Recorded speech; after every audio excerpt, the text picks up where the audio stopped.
سلام، طاهری سفر هستم و با اخبار امروز سه‌شنبه 27 انور همراهی شما. مقامات تاجیکستان امیدوارند به زودی 4 سرحدبان کشور را از اسارت طالبان در افغانستان آزاد می‌کنند. عبدوجان توکلزاده رئیس ناحیه 5 روز 26 انور گفت مقامات نسبت به سرنوشت 4 مرزبان تاجیکستان به تفاوت نیستند و تمام کوشش را می‌کنند که آنها را هر چه زودتر به کشور برگردانند. حزب فوقتی کارکنای امنیت قطعی هر دیگه یک مراتب قطعی همون بچه ها گفتگو میکنن، نه اینکه با کارکنای امنیت و تلفنی همون بچه ها که شما چی خورده شده، چی کار کرده شده، چی گپ است در شما.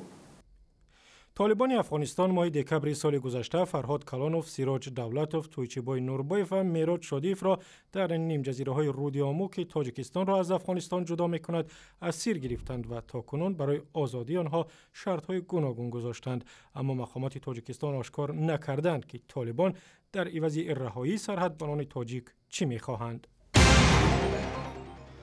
در لهستان روز 27 انور مراسم گرامی داشته خاطره قربانیان و آزاد کردن بازماندگان اردوگاه مرگ آسونسیم و یا آوشویتس برگزار شد. 70 سال پیش سربازان شوروی سابق این اردوگاه را از دست فاشیستان آلمانی آزاد کردند. هر سال روز 27 انور روز بین المللی گرامی داشته خاطره قربانیان هولوکاست و یا قتل عام یهودیان است. آوشویتس یکی از اردوگاه‌های بدترین آلمان فاشیستی بود که در آن صدها هزار نفر را نابود کردند. در مجموع 6 میلیون یهودی و اقلیت‌های ملی دیگر خرد در آن زمان کشته شدند. مقامات بلندپایه تاجیکستان میگویند 2 اگریگات و یا چرخه نیروی برق آبی روغن تا 3 سال دیگر به کار انداخته می شود. قادر قاسم رئیس کمیته دولتی سرمایه‌گذاری و اموال دولتی روز 27 انور در حضور خبرنگاران گفت حکومت برای رسیدن به این مقصد یک نقشه کاری تهیه کرده است. برای بنیادی نیروگاه روغن تقریباً 2 میلیارد دلار لازم است و به گفته قادر قاسم حکومت تاجیکستان سعی دارد نیروگاه را با پول خود کشور بنیاد کند. و در ادامه صحبتش چنین گفت: واردات عمومی سرمایه‌گذاری خارجی در 9 سال گذشته 3.7 میلیارد سومانی را تشکیل داد که از آن 1.5 میلیارد سومانی سرمایه‌گذاری مستقیم بود.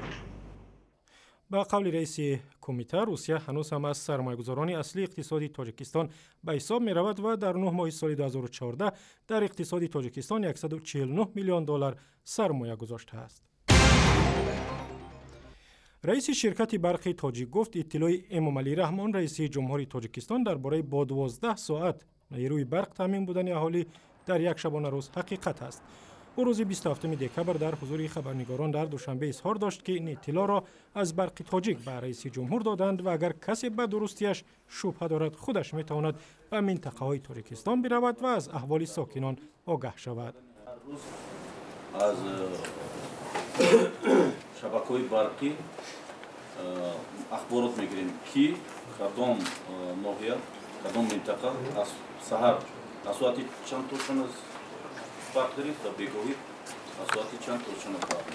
اما مردم بسیاری از ناحیه‌های تاجیکستان شکایت میکنند که در یک شبانه روز حد اکثر تا 8 ساعت نیروی برق میگیرند. امامعلی رحمان رئیس جمهوری تاجیکستان روز 23 انور در پیام سالانه‌اش به پارلمان کمبود نیروی برق را مشکل رقم 1 تاجیکستان نامید و گفت بی‌برقی مانع رشد و پیشرفت تاجیکستان شده است.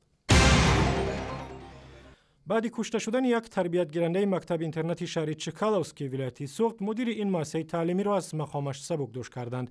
در شعبه معارف ولایت سوخت روز 27 انور خبر دادند که گلنار مدامینова برای بی‌مسئولیتی در اجرای وظیفه از مقامش برکنار شد.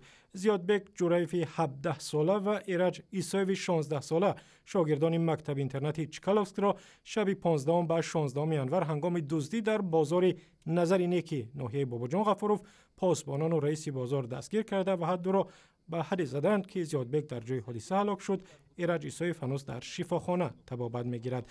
مقامات انتظامی بر ضد رستم جورایف رئیس بازار که مردم او را حاجی رستم نام میبرند و دو پاسبان بازار پرونده جنایی باز کردند. از دست رئیس بازار و فرد اعتقادمندی که به زیارت حج رفته است کشته شدن یک یتیم بیکس سر و صدای زیادی را در مطبوعات و جامعه تاجیکستان برانگیخت. و اخباری از این هم بیشتر در وبسایت رادیوی آزادی، در صفحه های ما در فیسبوک، توییتر و یوتیوب و هم زمینه مخصوصی رادیوی آزادی برای تلفن های همراه.